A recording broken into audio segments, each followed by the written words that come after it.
Pose number 1.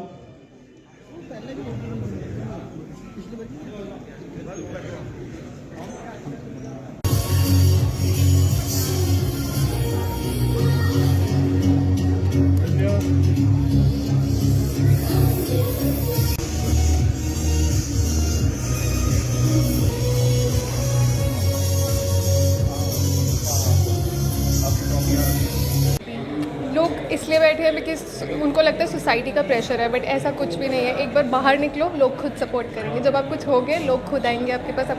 Jammu में आज एक मेगा इवेंट हुआ और उस मेगा इवेंट के माध्यम से बताने की कोशिश की कि जो जम्मू का युवा है वो किसी से पीछे नहीं है। और अगर बेटियों की बात की जाए तो दंगल मूवी में ये कहा था कि मारी छोरी छोरों से कम है क्या। तो इसी तरह से कुछ तस्वीर आज जम्मू के पुलिस ऑडिटोरियम में देखने को मिली, जहां पर जम्मू की एक बेटी ने अपना लोहा मनवाया और जम्मू की बेटी ने कंपटीशन में भाग तो लिया और सबको इस तरह से बताया कि देखिए मैं किसी से कम नहीं हूँ, मैं किसी से पीछे नहीं हूँ। और इसके बाद मंजिल जो है आगे जाने वाली और इसके बाद कहीं ना कहीं आगे बढ़ते हुए अपने सपनों को छूने वाली। ईशा जी मेरे साथ हैं। ईशा जी, ये जो बॉडी बिल्डिंग है, कहते हैं कि ये लड़कों के शौक है, तो एक लड़की को कैसे हो गया? बस हो गया मैम। एक्चुअली मैंने फर्स्ट टाइम मेरे कोच को ही देखा था, तो उसके बाद से मुझे मोटिवेशन मिली कि मैं भी कर सकती हूँ। तो कितना टाइम लगा आपको ये सब? Approximately 8-9 months. 8-9 मंथ्स में हो जाता है? पॉसिबल है मैम? डिसिप्लिन और कंसिस्टेंसी से कुछ भी हो सकता है। अपने ऊपर कंट्रोल रखना है, अपनी डाइट पे कंट्रोल, अपनी एक्सरसाइज को,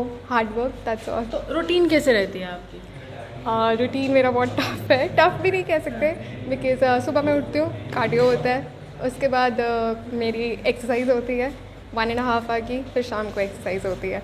और plus exercise is not just कि नॉर्मल, बट इट्स मतलब इस गेम में आने के लिए आपको डाइट पे बहुत कंट्रोल करना है। एक्सरसाइज तो हर कोई कर लेता है, पर जो अपनी डाइट पे कंट्रोल कर गया वो डाइट क्या रहती है आपकी? कुछ खाते हो? हाँ जी, नहीं खाते। स्ट्रिक्ट है, बहुत स्ट्रिक्ट डाइट है। और प्लस कोच ने, मेरे कोच राहुल थापा, उन्होंने बहुत मेरे को सपोर्ट किया है। जब भी मैं कुछ बाहर का खाती थी मुझे डांट पड़ती थी कि क्यों खा रही है। अच्छा, बाहर का खाते हो? लड़कियां गोलगप्पे बहुत प्यार करती हैं उससे, तो मिस करते मुझे हो? बर्गर से बहुत प्यार है। अभी इसके बाद मैं सीधा बर्गर ही खाने वाली हूँ। खाने वाले हो, मतलब अब काम हो गया, अब इसके बाद आप वही करोगे। तो इसके साथ साथ आप कहते हैं कोच है, तो कोच की कितनी मेहनत आप देखते हैं कि आप तमाम लोग सपने देखते हैं, आप युवा सपने देखते हैं और वो आगे बढ़ाते हैं? मैम अगर मैं बोलूँ 100% मैंने दिया, that is not true, because मेरा 50% है एंड 50% मेरे कोच का है, राहुल जी। राहुल जी के लिए आप काफ़ी ज़्यादा तारीफ़ कर रहे हैं और राहुल जी भी आज खुश हो गए होंगे। लेकिन ये जो सपना होता है मिस जे.एन.के का, ये सपना कब से देख रहे हैं?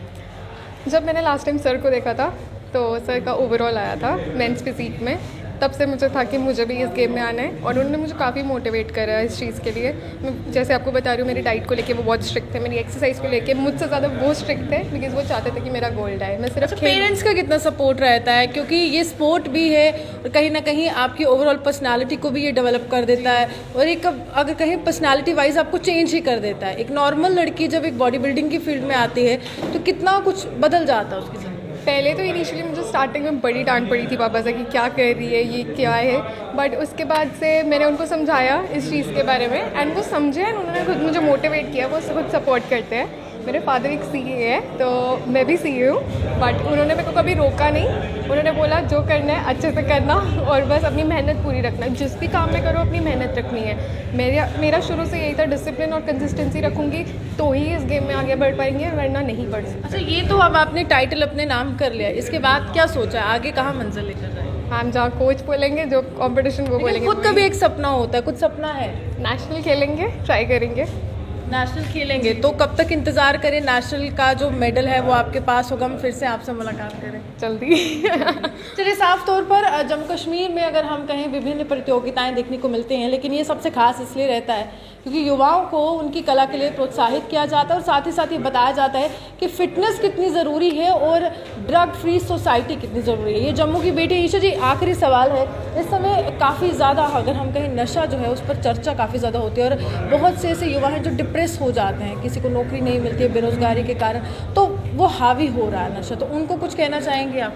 मैम, जिम स्टार्ट करने से पहले मेरा भी एक ऐसा फेज़ था जहाँ पे मैं ये तो नहीं बोल सकती डिप्रेशन में थी, but I was very low. But जब से मैंने जिम ज्वाइन किया, मेरी बॉडी में चेंजेस आए, मुझे खुद लगा कि ये चीज़ अच्छी हो रही है। मैं खुद कॉन्फिडेंट फील कर रही थी जब मेरी बॉडी में चेंजेस आ रहे थे। तो मुझे लगता है कि वो जिम एक ऐसी चीज़ है जिसने मेरे को उस चीज़ से बाहर निकाला है and I am very grateful कि मैंने ये लाइन चुनी है। तो आगे देखते हैं क्या होता जो है। आपकी तरह ही इन सपनों को लेकर अपने घर में बैठी हुई हैं बेटियां, उनसे कुछ कहना चाहेंगी कि अगर आप कुछ कर सकते हैं तो वो भी कर सकते हैं? लोग इसलिए बैठे हैं बिकॉज उनको लगता है सोसाइटी का प्रेशर है, बट ऐसा कुछ भी नहीं है। एक बार बाहर निकलो, लोग खुद सपोर्ट करेंगे। जब आप कुछ होगे, लोग खुद आएंगे आपके पास, आपको खुद सपोर्ट करेंगे। देखिए, साफ तौर पर यही कहा जाता है कि जब आप सफल होते हैं तो पूरी दुनिया आपके साथ अपने कदम बढ़ाते हुए आगे बढ़ती है, और कुछ ऐसा ही ईशा जी ने भी कहा है। एक बार हिम्मत कीजिए, घर से बाहर निकले और आप अपने सपनों को छूने के लिए उसी समय तैयार हो जाएंगे। आप भी हमारे साथ बने रहिए, देखते विश्व जो।